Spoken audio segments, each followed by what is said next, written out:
Gente, vamos fazer agora uma última análise sobre o Tribunal do Júri, as modificações que a Lei 13.964 vem trazendo em relação ao Tribunal do Júri. E aí, algumas vozes da nossa doutrina já vêm analisando a possibilidade que venha gerar polêmica, né? Em relação à decisão condenatória do júri. Então, quando o júri vier condenando a uma pena igual ou superior a 15 anos, a execução provisória da pena privativa de liberdade já pode ser iniciada, né? O recurso de apelação dessa sentença do júri, a regra vai ser que ele não vai ter efeito de suspensão da pena privativa de liberdade. A exceção, vai ter uma exceção sim, mas essa vai ser a regra. E houve uma inversão, o que era exceção se tornou a regra. A regra é que essa apelação da sentença do tribunal do júri, quando a pena for igual ou superior a 15 anos, a regra é que a apelação não vai ter efeito de suspensão. Olha só.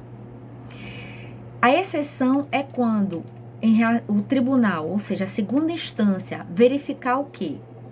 Primeiro, tem que ser as duas situações cumulativamente. Primeiro, que o recurso não é meramente procrastinatório, ou seja, que o recurso ao tribunal não é meramente para ganhar tempo e que o argumento, ele pode gerar na aceitação do argumento desse recurso, vai gerar absolvição ou anulação do júri ou uma pena inferior a 15 anos.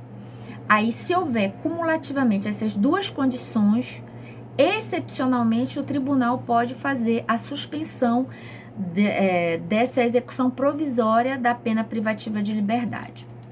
Por que a polêmica? Todos nós acompanhamos que em 2019 o Supremo Tribunal Federal veio instituindo a constitucionalidade do artigo 283 do Código de Processo Penal de forma indireta, né? Indiretamente, né, ele vem proibindo a execução antecipada, ou seja, provisória da pena. O que diz o artigo 283? Diz que ninguém pode ser preso senão em flagrante delito por ordem escrita e fundamentada da autoridade judiciária competente em decorrência de prisão cautelar, que aí no caso, se é preventiva ou temporária, né, gente? Ou em virtude de condenação criminal transitada em julgado. Essa é a regra que, em 2019, o Supremo, de forma indireta, né, disse que era constitucional. Indiretamente, declarou inconstitucional, né, logicamente, a execução antecipada da pena, até mesmo para quem é condenado em segunda instância, ou seja, para quando já houve uma revisão em segundo grau, né, em segunda instância. Então, com base em quê? Com base no princípio da inocência. Por isso que fala em transitado em julgado. Então, esse foi o entendimento. O júri, o que ele vem trazendo nesse artigo? A execução antecipada da pena, justamente isso. Na primeira instância, lembra que o tribunal do júri é a primeira instância, mesmo sendo colegiado, mas é a primeira instância, né? E qual é a diferença? É que se ele tiver uma pena igual ou maior a 15 anos, ele já inicia, mesmo com a questão da apelação, não suspende, ele iniciar já a prisão restritiva de liberdade, né, mesmo sem os requisitos da prisão preventiva. O que se vê na regra é que, se tiver presente os requisitos da prisão preventiva, em qualquer condenação, o réu ele já pode iniciar preso.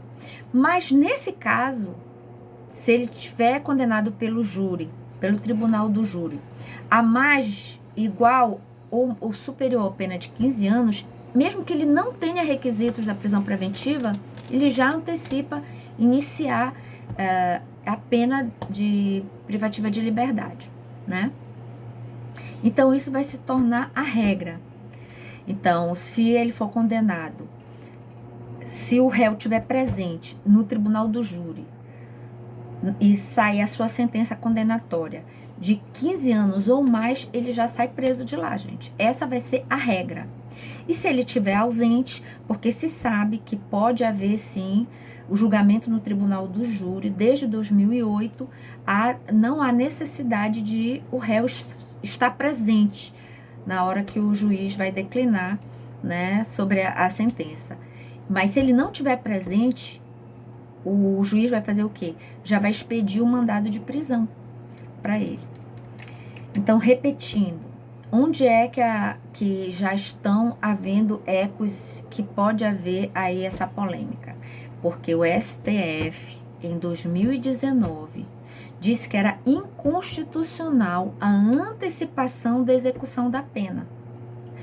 E em condenação, mesmo em condenação em segunda instância, quanto mais nesse caso que é a condenação em primeira instância, que é do júri. Tudo bem que é do júri numa pena alta, de 15 ou mais anos, né? Mas a gente já está visualizando aí uma polêmica. Em qualquer condenação, o réu pode iniciar a cumprir a pena privativa de liberdade, mas é como nós falamos, né? Antes do trânsito em julgado, mas se houver os requisitos da prisão preventiva. Nesse caso, o que nós estamos destacando é que a regra vai ser ele ser preso em primeira instância, no caso no júri, mesmo sem os requisitos da prisão preventiva, se a condenação dele for de 15 ou mais anos de condenação. E essa vai ser a regra geral. Esse artigo ainda não é um daqueles que foi submetido à análise do Supremo Tribunal Federal.